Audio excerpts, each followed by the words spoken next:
Whoa. Well, hello there. It is currently 3:51 a.m. I'm tired, homie.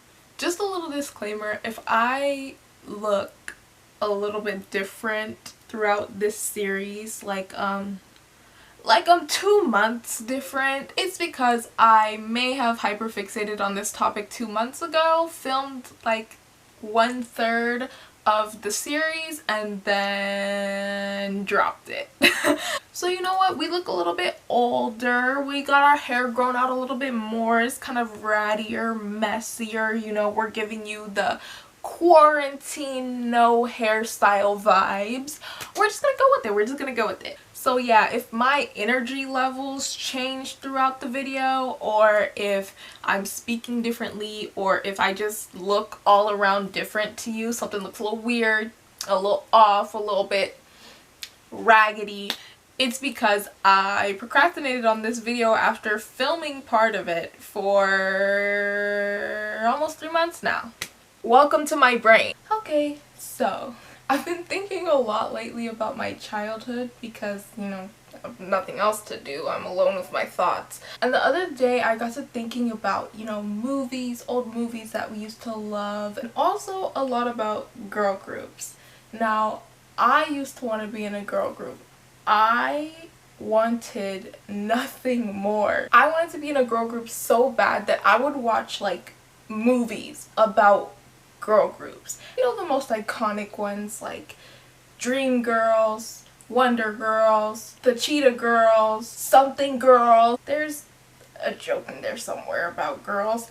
But does anybody remember Schoolgirls? Now, I asked people before I started to make this video. Like, I went on my Instagram story, literally 3 people said yes. And I just had the faintest memory of like Justin Bieber being in a movie and a really buff, stereotypical, angry black girl. You know, and I was like, oh my gosh, the Schoolgirls. Like, I watched that movie. Like, I remember it. At first, when I was thinking about the Schoolgirls, I just thought that they were a girl group for that movie. And so I was gonna go back and do a movie commentary on like the Cheetah Girls and then also the Schoolgirls. But then I did some research and it turns out that the movie's been scrubbed from like everywhere. Like, you literally cannot find it on any streaming service. I don't even think you could find it on like 123 Movies. Not that I use that. I am not a criminal. The only place where I kind of found it were like clips of the movie on YouTube in like parts. So the movie is gone, but then 2, they were an actual girl group. Like an actual girl group. So after finding out those 2 things, I did a lot of research on these girls. Like, I went full like investigator mode and I decided to make it a 2-parter because I feel like the history and what the girls went through as a group and as people deserves a whole entire video of its own because, honey, it's messy. But I am doing a follow-up video where I talk about the movies and the music. It's a lot. Bear with me. It's gonna get confusing because it just is that way. There's no other way to explain it where like you can get it, you can understand it, because I still can't wrap my brain around it 2 months after I researched it. So a little background about the Schoolgirls is they were originally a 3-member group formed in 2008 by Nick Cannon of all people. I personally didn't know that Nick Cannon formed groups. I don't think he's formed any other group, but if he has, I'll look it up later and maybe we'll do a video on that too. Now, in the first 2 years of their existence, they didn't really do much, you know. I assume preparation for their songs and their album, but you know what? They had them connections, okay? Nick Cannon said, I got y'all. The group lasted from 2008 to 2012, but they were only really active in the last 2 years of their career. In 2012, as a last resort, they tried to rebrand themselves and they ended up changing their name from Schoolgirls to forever to showcase that they were, you know, getting more mature, they were growing, they were changing up their style, but they eventually disbanded within that same year. So, but I will say that in the short time they were active, they actually did a lot. They were pretty productive, but they had 2 albums, 2 of their own movies, and they also were a guest star in the Wonder Girls movie. It makes them have 3 movies and 2 albums, but still no one remembers them at all. Now, you're probably following along at home and being like, okay, all of that makes sense. What's the confusing part? What's the part that's not clicking? Y'all, they legitimately changed their lineup 6 times within 2 years. And the group has had a total of 9 different girls. Yes, 9. Not all at the same time either. I'm talking 2, then 3, then 4, then 3. I'm talking 5, then 3, then 5 again, then 4. I think every possible number you can have that is below 6, they had in the lineup at one point in this group. 9 girls. That's a lot of girls, especially for an American group. Especially for the 2000s to the early 2010s. That's no small feat. So when I saw that, I was really interested to see who the girls were themselves and why everybody was leaving so much.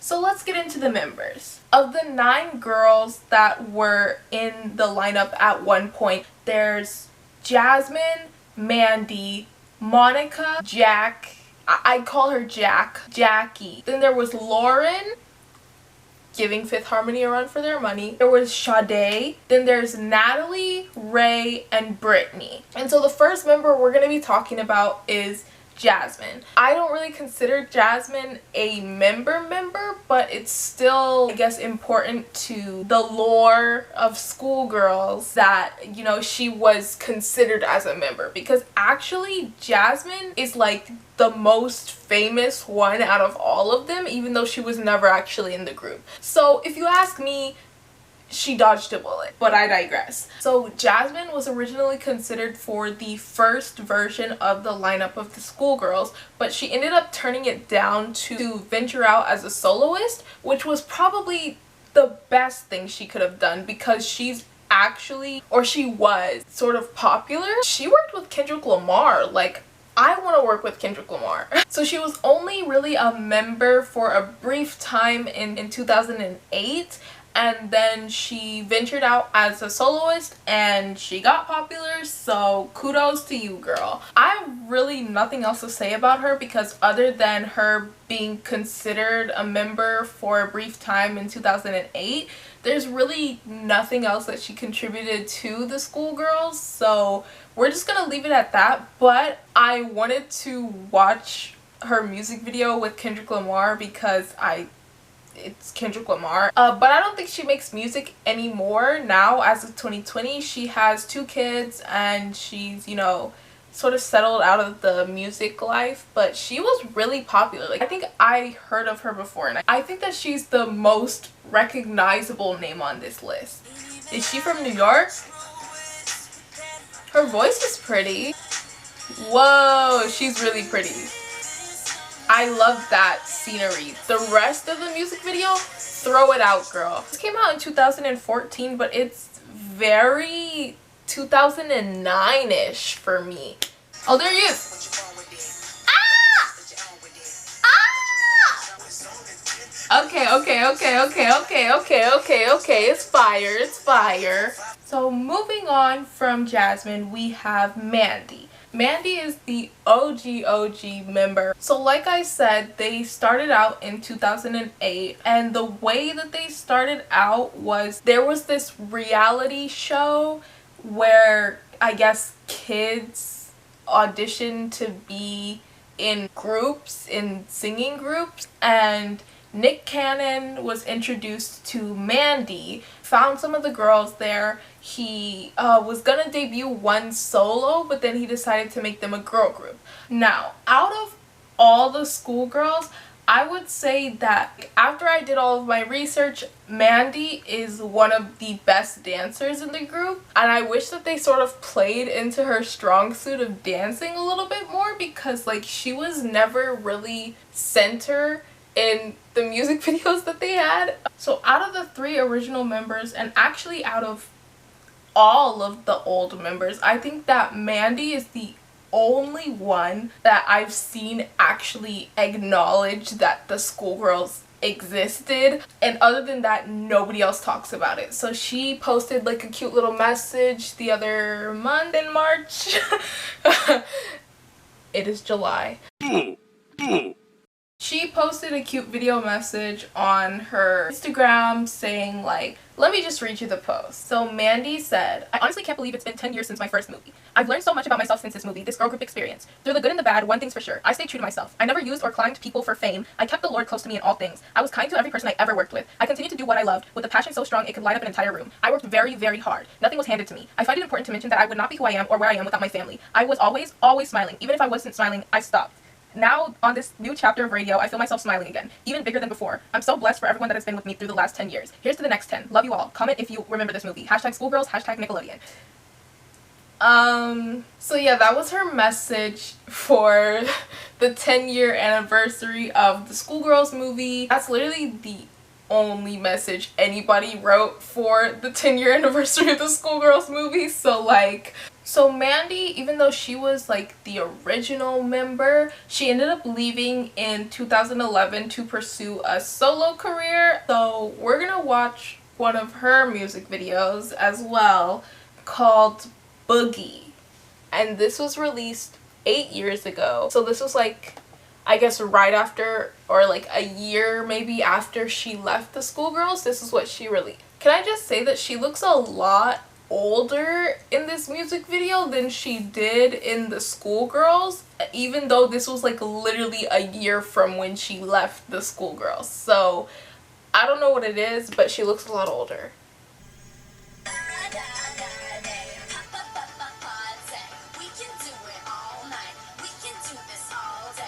Something about her, she just looks like Kesha to me. Like, she looks like Kesha. But see, like, she's a really good dancer.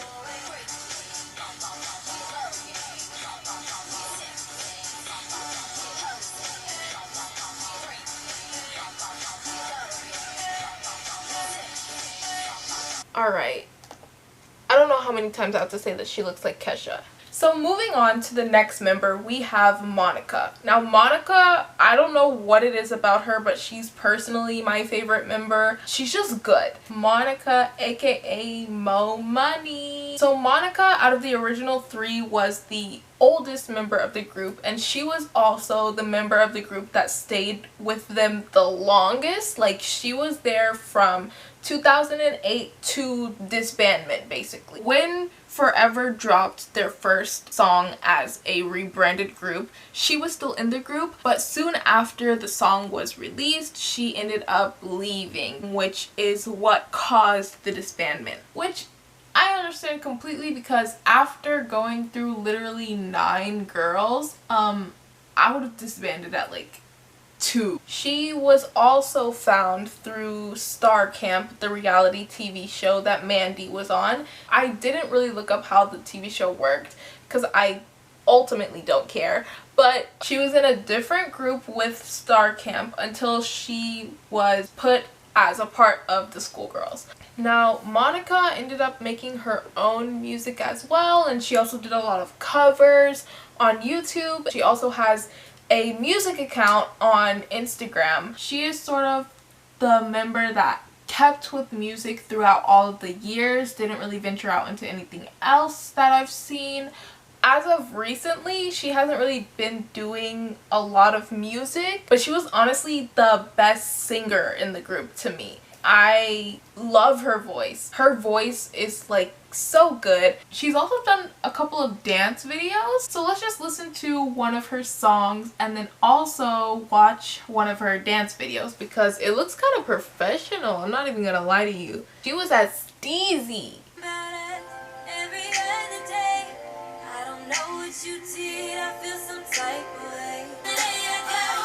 Hold on! on. The song isn't bad at all.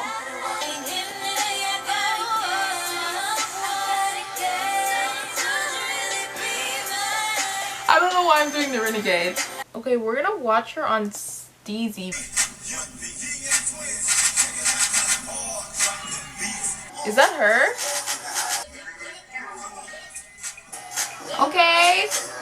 Did she teach this class? Oh, okay, so she choreographed that. I really have nothing to say about Monica's solo ventures or dancing or anything really, because it's not bad. Like, none of it is bad. It's just I feel so bad saying this, but there's just like nothing to say. The comments that I have are just like, this is fine. Oh gosh, I feel so mean. So the next member that we have to talk about is Jacque. I'm calling her Jacque. Her name, they say it like Jackie, but it looks like the beginning of the name Jacquees, so we're just gonna call her Jacque. Sorry. So Jacque was the member who originally was supposed to be Jasmine, but when Jasmine left, they decided to add Jacque in and become the trilogy.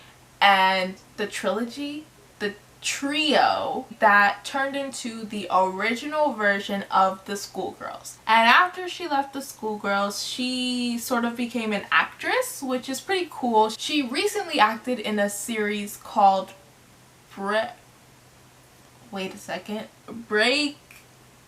Karate, which is on Prime Video. I haven't seen the series yet, so I can't tell you whether or not she's a good actress, but if you guys really want me to, I'll watch the show and maybe I'll do a video on it later. She was also strangely the member that was closest to Justin Bieber. Like I said, Justin Bieber was in their movie originally, and after he was in their movie, he and Jacque became like friends, I guess. They were so close that they had dating rumors in 2013. I never really was into Justin Bieber, so I don't know the amount of girls or the names of all the girls that he's had dating rumors with, but I was kind of surprised that, you know, this wasn't more widespread of a rumor, because they literally went to the Bahamas together. Like, they went to the Bahamas. When I searched her up, a bunch of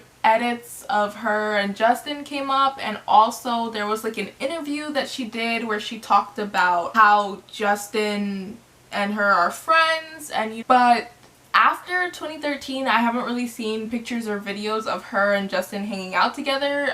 Do I think they dated?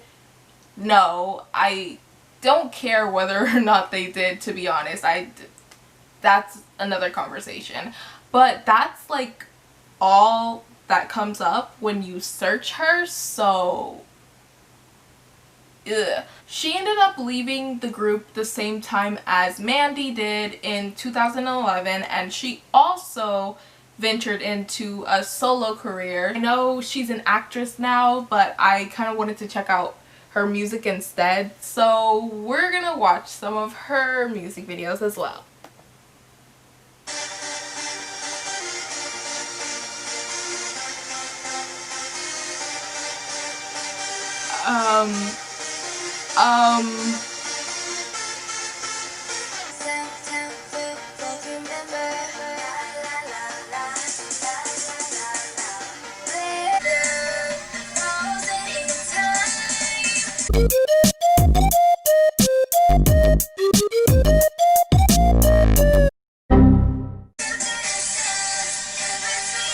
Okay, she's kind of hitting that choreography though.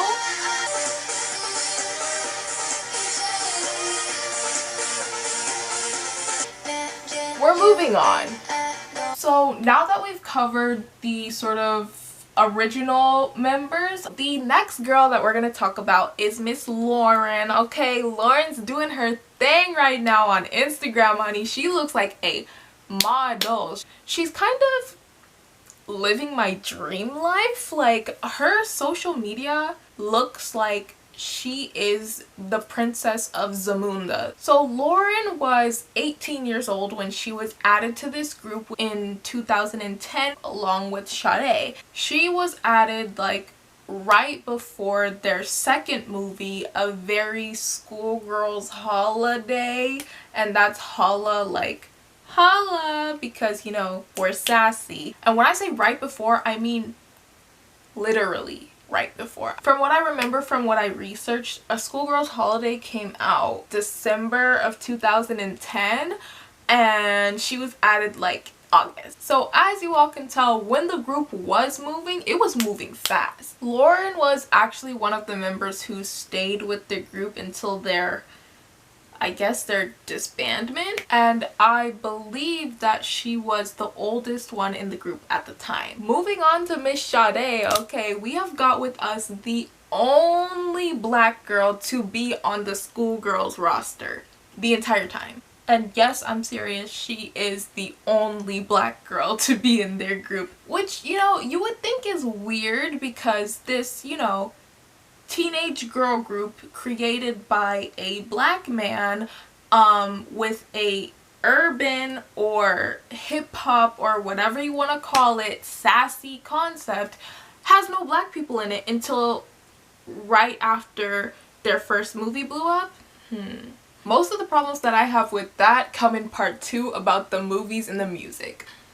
So we're gonna move on. Sade joined, like I mentioned earlier, right before A Very Schoolgirl's Holiday with Miss Lauren. I find it kind of weird that she was 15 at the time that she was added and Lauren was 18. That's sort of a big age gap to mix in together. Sade almost stuck it out to the end, but she ended up leaving the group in 2012, right before they rebranded themselves as Forever. And when I say right before, again, I mean right before. She had already filmed the video and put the vocals into the song before she decided, you know what, I'm gonna go. It was so sudden that when the video for their new rebranding was released, the music video was titled Forever featuring Sade. So she wasn't even a part of her own group anymore. She was a feature in a group that she left, which I think is so petty. Like, girl, can you just put Forever and then announce that she left in the description of the video? Like, you don't have to other her. Again, that's for part 2, honey. The weirdest thing about Sade is that I scoured the internet for more information about this girl and what she's doing now, and it's like she literally fell off the face of the earth. I could not find a single picture of her on Google, which is weird. I can find pictures of myself on Google, but not someone who was in a semi-famous girl group 10 years ago.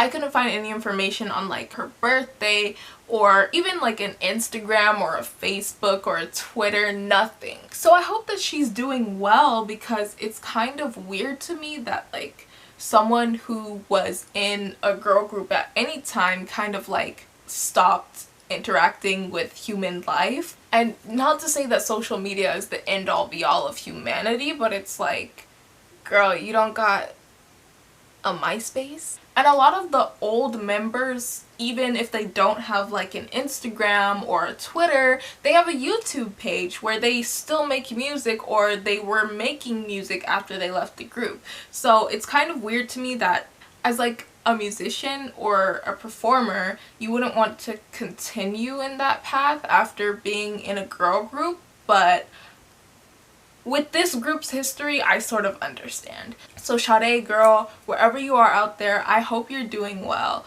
because yikes. So moving into 2011, Jacque and Mandy actually left the group. And once they left the group, the company was scrambling for a replacement for their 2 original girls. So of course, 2 members left, so they were like, we need 2 replacements. Only one of them ended up staying, and that is Miss Natalie. And she stuck it out until the group disbanded, so props to her, even though it was only a year and a half later. After after the group disbanded as Forever, Natalie went on to do a little bit of acting, you know? She wanted to be an EGOT, baby. She went on to be in a movie called Last First Kiss, but I literally can't find the movie anywhere. Like, I feel like that's something that I have to keep saying with a lot of these girls and their endeavors. Like, I can't find them, which is weird to me. I feel like since the movie title was so generic, it's very, very, very hard to find. So if anyone can find it, send it to me. I want to watch it and see if she's a good actress. Like, I literally had to search in movie in Google behind the name because all that came up was the One Direction song. Now, unlike Sade, she does have an Instagram, but it's private, so I really couldn't see what she's been up to lately. But again, like I said with Sade, I hope she's doing well. I wish everyone who was in this group the best, because after seeing a lot of what went down and like what became of these girls, it must not have been a good experience. That's just my opinion. There's only 2 girls left to talk about, and these 2 are actually very short compared to the rest of the girls, because one was only in this group for 10 months and one was only in there for like a week. A long enough time for her to be mentioned as part of the lineup on Wikipedia. The last 2 girls are Ray and Brittany. So Ray joined the group during late 2011. She kind of joined in as they were filming the Wonder Girls movie. It seemed to me like she joined for the movie and left, basically. She ended up leaving right after Sade left, which was after they released the video, but before they disbanded. Idiot!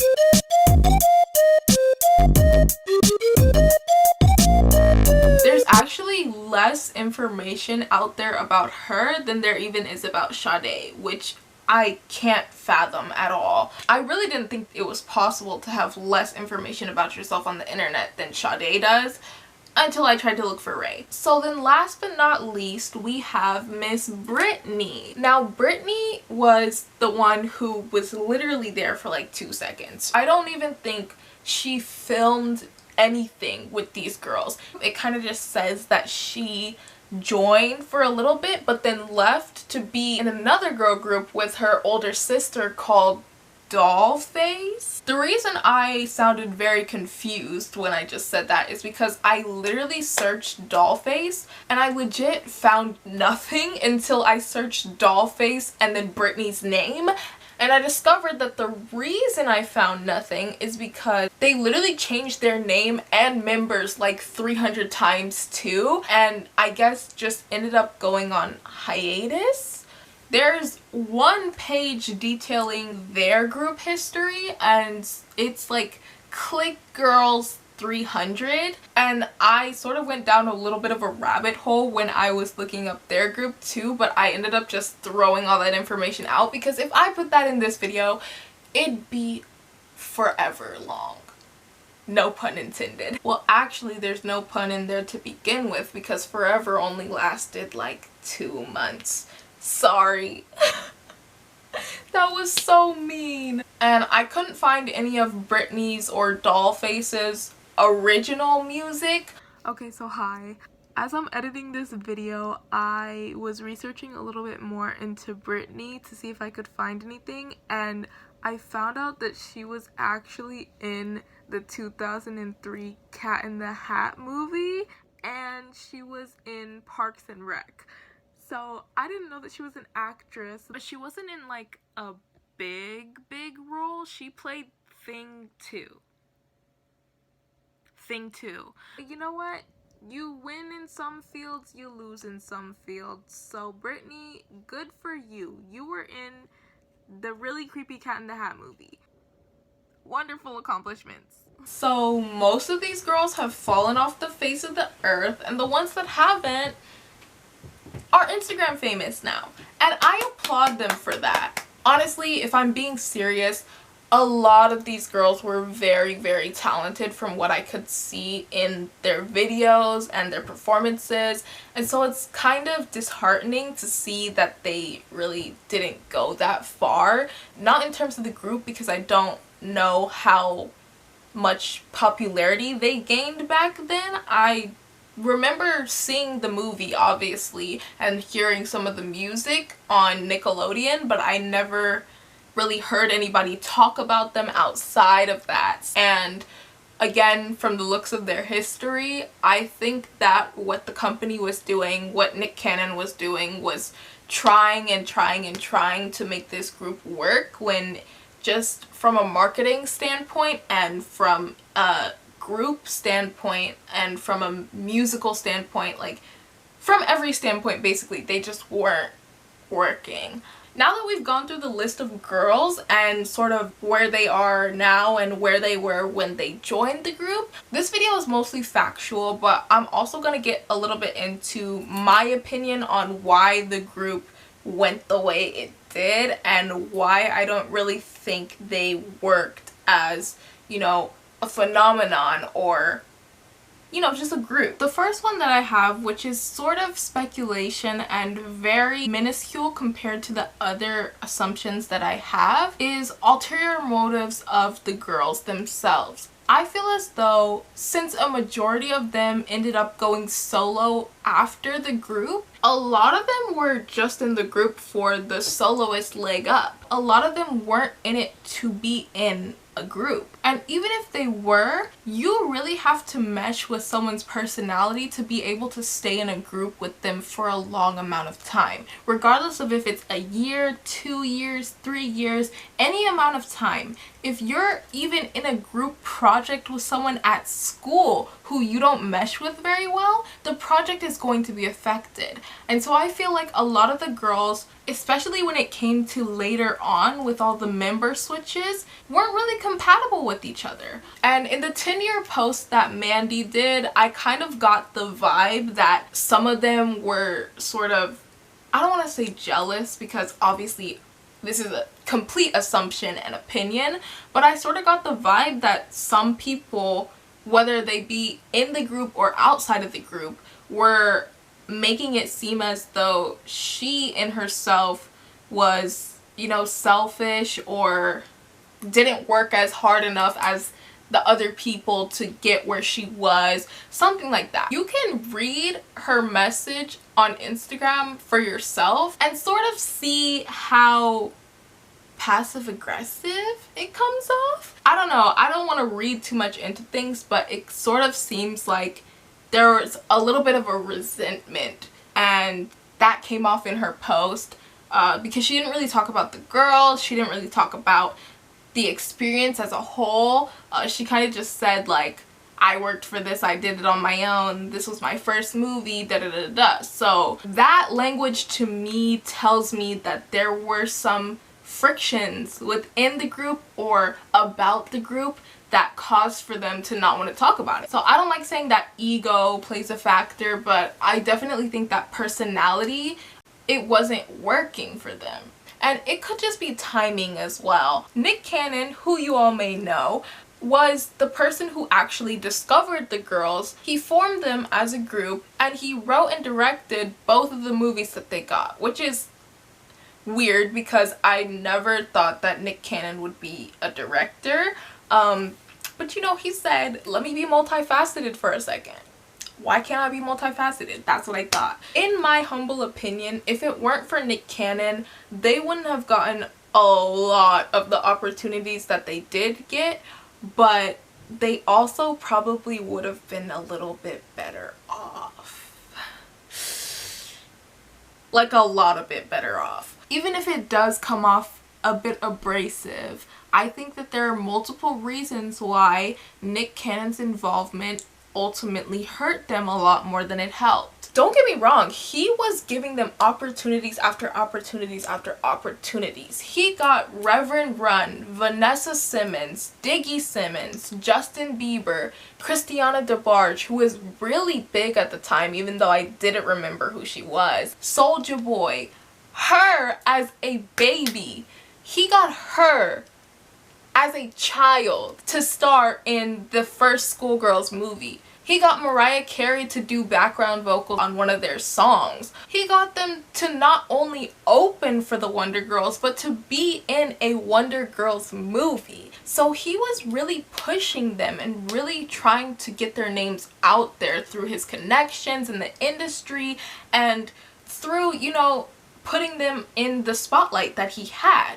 But I think that one of the main problems with that was they chose quantity over quality. Because Nick Cannon wanted this group to happen so badly, because he wanted them to have such a rigorous schedule in order to put themselves out there faster, to make more capital, to become more famous, whatever benefits he wanted this group to reap, he did not take into account how the quality would dip based on how fast he put things out. Even though they debuted in 2008, in 2010 they released their first movie in February, and then their first album in March, and then their second movie was in December of the same year. And then after the second movie, they also released the second album in that same December, all before the year 2010 ended. Now, that's only a 10-month difference between their first movie and their second movie. And you know, maybe 10 months is enough time to make a movie, but they take a long time. They didn't really actually film for the movie until they added 2 more girls into the group. Earlier I said they were a very productive group. All of that productivity happened in the time span of 1 year. I don't know if you guys know how girl groups work or groups in general, but that's not a lot of time for 2 albums, 2 movies, and adding 2 members. Now, like I said earlier, I'm getting into the depths of the movies and the music in my next video. So if you really want to see me talk about those, I suggest going over. But the thing about them is, while the music is good, the movies are not so much. And without the movies that they had, I feel as though they wouldn't have been nearly as famous as they were. When you look at the Cheetah Girls, for example, those movies were good, and that catapulted their career because all of their fan base loved them through their characters. Even though they ended up becoming a real group and selling music, that is at large because of the way that the movies made them look. In that same breath, the Schoolgirls movies did not do a good enough job at making the girls look like a real, likable group. So the fact that the movies were not good means that the public opinion of the girls was going to reflect how the movie portrayed them. At large, the fan base that they grew was from the movies. I didn't even remember that they were a real group. Generally, if the public doesn't have a good perception of you, they're not going to want to check out what you have to offer. And what the Schoolgirls ended up offering to the public through their movies wasn't acceptable at all. And I think that a majority of that has to do with the fact that they were rushed. These were literal teenage girls, the youngest of them being 14, 15, and you're making them do at least 1 album, at least 1 movie in 1 year? No, no, that doesn't work. It's very clear how involved Nick Cannon actually was with this group. If you look at their past interviews, whether it was in the beginning when they were 3 or when they became 5, they always get asked about Nick Cannon, and they always talked about how he just spitballed ideas at them about how their group would be portrayed, what their names would be, what their images would look like. It's very clear that he had a vision for a girl group and it wasn't working out, but he stuck with the girls anyways and tried to push that vision onto them, and that's one of the things that made it not work. Once he realized that his vision wasn't working with just the 3 girls, he started trying to change it and add members so that it would feel better, so that they would get more attention, and it just kept not working and kept not working and kept not working. And don't get me wrong, Nick Cannon is not completely to blame, but I do think that the main problem with him is that he focused so much on what he thought they could be that he never stopped and worked on what they were. And that's shown in a variety of ways. My main example being Jacque. Jacque said that she had never sung and rapped really, and that she grew up as a dancer, which is completely fine because there are so many people in the industry that started off as one thing but then branched out. And of course, people are multifaceted, so being one thing your whole life isn't a problem. But the problem comes when she auditioned on a Friday and she was recruited and joined into the group on that same Sunday. To have a girl be a part of a group 2 days after auditioning, to have the girls go from a movie to an album to 2 new members, performances after performances after performances, all within the same year, that screams to me like he was trying to rush through their career so that they could get out there and become as famous and as big as he wanted them to be. And I think that that really took a toll on all of the girls, every single one of them. Which brings me on to my next point, the changes in the group. From looking at their past interviews, you can really tell how close the 3 original girls had already gotten, and then in the interview when they become 5, you can tell that there's sort of a little bit of tension. They don't really know how to act as a group now that there's more than 3 members. And I think that the friction that adding 2 new members caused didn't just come from within the group, but from the fans themselves. I mean, if you look in the comment section of the video where the girls performed for the first time before the movie came out, so they weren't known as 5, almost every other comment is, "But wait, I thought they were 3 girls, but why aren't they 3 anymore? I liked it better when they were 3. What happened to just being 3? Who are these 2 new people?" Like, there's comment after comment after comment that are confused about the member change, almost as if it wasn't announced, but he just propped them up on stage at a performance one day and expected for people to still know them as the schoolgirls. Now, might I remind you, their movie came out in February of 2010. Their album came out in March. They were still 3 up until June, and they didn't even get a movie with all 5 girls until December. So between June and December, there wasn't really a formal announcement that there were 2 new girls in the group. They sort of just did interviews and performances like business as usual, even though nobody knew who they were, which I think is so wild. Like, imagine if One Direction, they were 5 members. You know them as 5 members. You know Zayn, you know Louis, you know Harry, you know Niall, you know all of them. And then one day you go to one of their concerts and they come on stage and they're like, "Oh, hey guys, by the way, these are my new members. Welcome Oli and Stefan." Excuse me, huh? Who are these dudes singing Night Changes? I want Zayn. The whole audience and everyone watching videos from that concert would be so confused seeing those 2 new members. Like, this ain't NCT. You can't just add people in all the time. You have to establish your group first. Unless you already established the fact that your group could possibly have changes to the lineup, your audience will be jarred if you add or take away any of the members. And what makes that worse is that all of these lineup transitions and schedules that were so tight together weren't even any less chaotic for the girls. You can tell when they're talking about things in October of 2010 that they can't even really remember the concrete dates of when everything happened. And it all happened that year. So maybe if it was 2020 and they were like, "Oh, did that happen in February?" I would understand.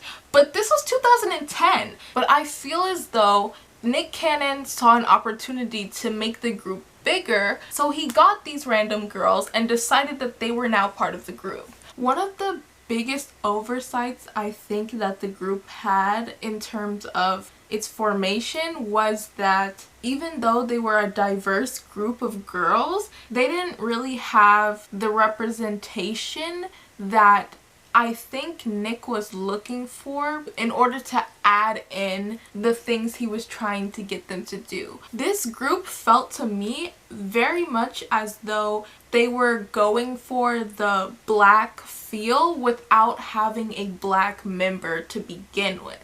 And that's quite apparent in the movies, especially in the first one, with the way they talk, the way that some of the lines are set up. It's a very clear cultural difference between Nick Cannon and what he was going for and the girls that he had in his group. And that contributes to it translating as inauthentic within everything that they did. I don't really think he knew how exactly to market these girls. Like I said, he gave them a lot of footing with his connections in the industry, but connections aren't everything. Now, I'll get into the movies more in the second video, like I said, but all I'm gonna say is that one of them was a walking black girl stereotype, and she was not black. I don't think he knew how to work with these girls, partly because I think he heard their voices and he thought that they would be good together, but he didn't really see if they meshed well. He didn't really have a time where they were, you know, connecting with each other. He kind of just said, okay, you, and you,